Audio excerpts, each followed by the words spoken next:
शेख काशिफ शकील सलफ़ी साहब हैं, जामिया सलफ़िया बनारस से फ़ाज़िल हैं माशाअल्लाह, और मुंबई में होते हैं, अच्छे कलमकार हैं। सवाल करते हैं कि दौर जदीद में फ़लसफ़ा की तालीम तालिबान उलूम नबुवा के लिए क्या माना रखती है? ये बहुत अच्छा सवाल है। और सबसे पहले तो मैं ये कहूँ कि जिन सवालात से मुतल्लिक़ मुझे कुछ वाक़ियत होगी उन्हीं के जवाब दूँगा, वरना फिर लादरी कह के गुजर जाऊँगा आराम से, तो इसलिए कि लादरी निस्फ़ ले। तो फ़लसफ़ा से मुतल्लिक़ मेरा तसव्वुर ये है कि मदारिस के अंदर दर्स निज़ामी में जो भी मदारिस अरबिया हैं बरसग़ीर पाकिस्तान हिंदुस्तान के, तो उनमें फ़लसफ़ा और मंतिक़ की तालीम इसलिए दी जाती थी कि हमारे जितनी पुरानी अरबी की किताबें हैं मुख्तलिफ़ उलूम की, उन पर मंतिक़ फ़लसफ़ा के इस्तिलाहात का बहुत असर रहा है। हत्ता कि नहव लुग़त की किताबें, इल्म कलाम की किताबें या अक़ीदे की किताबें, नहव सर्फ़ बलागत की किताबें सब उनसे मुतासिर हैं।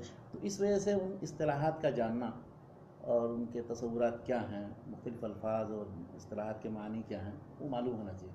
बगैर उन्हें मालूम हुए बहुत से अहम किताबें आप पढ़ नहीं सकते, समझ नहीं सकते। फ़लसफ़ा के जो मबादी हैं मबादियात जानना ज़रूरी है, मंतिक़ के इस्तिलाहात जानना ज़रूरी है। इस लिहाज से ये नहीं कि मंतिक़ में जो कुछ है या फ़लसफ़े में जो कुछ है उन सब पर हम ईमान लाएँ, उन सब चीज़ों की तस्दीक़ करें। इसलिए कि यूनानी फ़लसफ़ा या अरस्तूई जो फ़लसफ़ा है उस पर बहुत से लोगों ने तनक़ीद किया है। बहुत मशहूर किताब जो है उन्होंने तैमिया की रद्दुल मुंतक़ीन, और मंतिक़ की रिफ्यूटेशन फिर मौजूदा दौर में जो मिल ने और दूसरे लोगों ने की है। तो ये नहीं है मतलब उसका किसी भी फ़न के पढ़ने का कि उसकी सारी चीज़ों को हम तस्लीम करते हैं, सही और दुरुस्त समझते हैं, लेकिन हमारा जो माजी का तुरास है वरसा अरबी में हो या फ़ारसी में या उर्दू में, बहुत कुछ उन इस्तिलाहात का मरहून मिन्नत है और उनमें वो चीज़ें इस्तेमाल की गई 4वीं सदी हिजरी से लेकर के बाद की किताबें देखी। तो या तो ये कि उनके हत्ता कि अब ये जो रद्दुल मुंतक़ीन है इमाम इब्न तैमिया, वो आप समझ नहीं सकते जब तक कि मंतिक़ के इस्तिलाहात हैं। तो इसी तरह से इमाम गज़ाली ने एक किताब लिखी है तहाफ़ुतुल फ़लासफ़ा। तो तहाफ़ुतुल फ़लासफ़ा आप समझ नहीं सकते जब तक कि फ़लसफ़े इस्तिलाह से वाक़िफ़ है, और इमाम गज़ाली की अज़मत का पता नहीं चलेगा। बल्कि इमाम गज़ाली ने ये किया कि तहाफ़ुतुल फ़लासफ़ा लिखने से पहले मक़ासिदुल फ़लासफ़ा के नाम से एक किताब लिखी, ताकि ये ना इत्तिहाम दिया जाए उन्हें कि आप तो फ़लसफ़ा जानते ही नहीं, तो आप क्या रद्द कर रहे हैं, क्या रद्द कर पाएंगे, क्या बात है।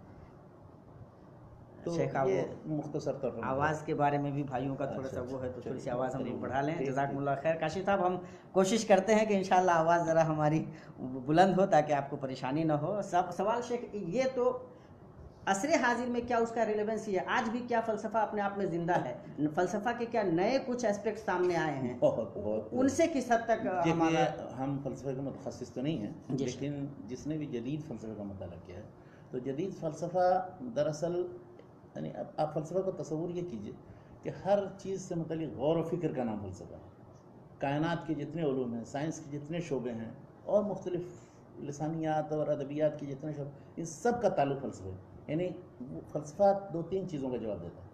कोई चीज़ क्या है, उसकी हकीकत, माहियत क्या, ये क्यों ऐसी है, और उसके असरात क्या होंगे, उससे हम फ़ायदा कैसे उठाएँ, उसके नुक़सानात क्या।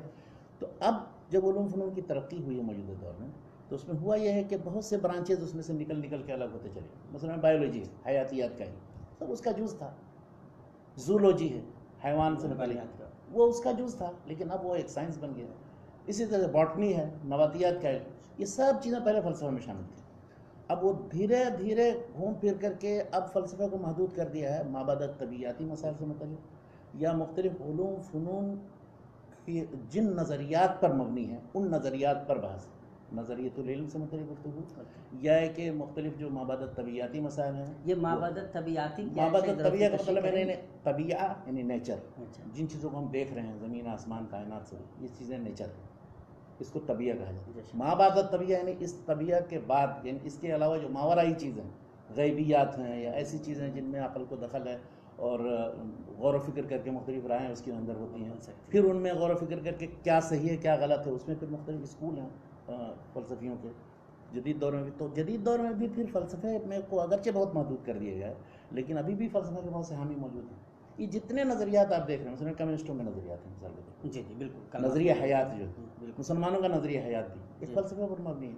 इसी तरह से मगरबी तहज़ीब मौजूदा दौर में वो भी एक फ़लसफ़े पर मबनी, उसका क्या फ़लसफ़ा, उसकी बुनियादी मबादियात क्या हैं, इस पर पूरी तहज़ीब ये कायम है, पूरे उनके नज़रियात कायम हैं। तो इसको कहते हैं फ़लसफ़ा, हर चीज़ से मुतल्लिक़ गौर व फ़िक्र का नाम। لیکن جو چیزیں آپ بالکل سائنسی حقائق کے طور پر الگ الگ علوم فنون کی شکل اختیار کی، ان کو لوگوں نے ایک طرح سے دھیرے دھیرے فلسفے سے نکال دیا.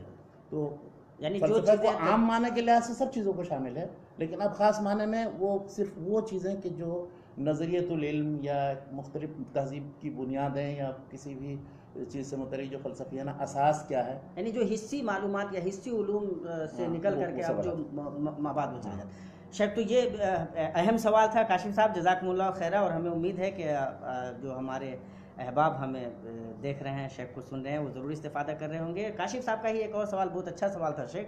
اس سے پہلے ہم لوگوں نے الحمدللہ قرآن حکیم سے متعلق، تفسیر سے متعلق گفتگو کی تھی. سوال ہے بھائی کا کہ قرآن کریم کی جدید طرز پر سائنسی تفسیر کرنا کیسا ہے؟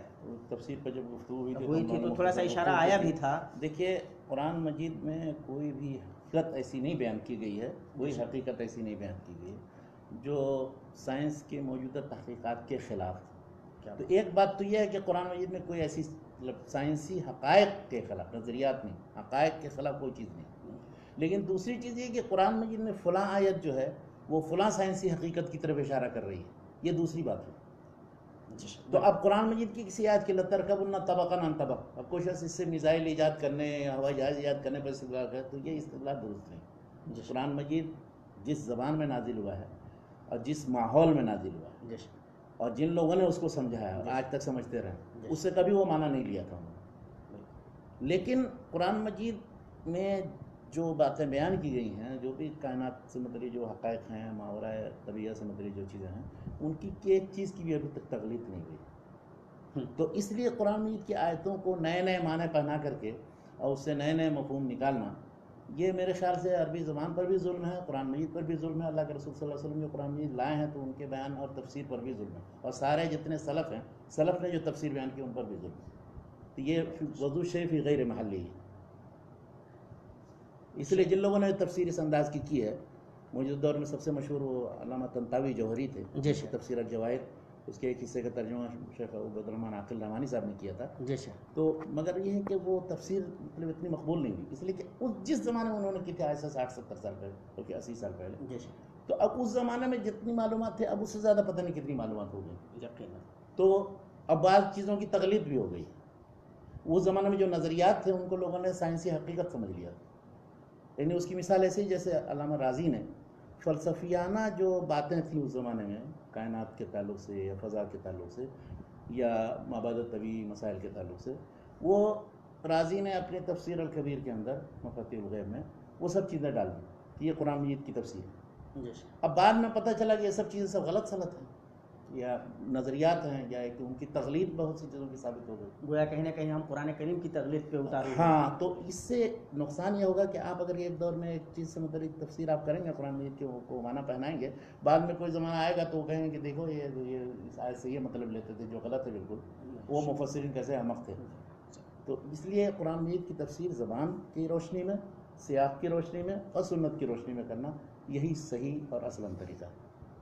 جزاکم اللہ خیرا شیخنا. ہمیں امید ہے کہ بھائی کو سوال کا جواب مل گیا ہوگا کہ قرآن و سنت کی روشنی میں رسول پاک صلی اللہ علیہ وسلم کی سیرت اور صحابہ کرام رضوان اللہ تعالی علیہم اجمعین کا جو فہم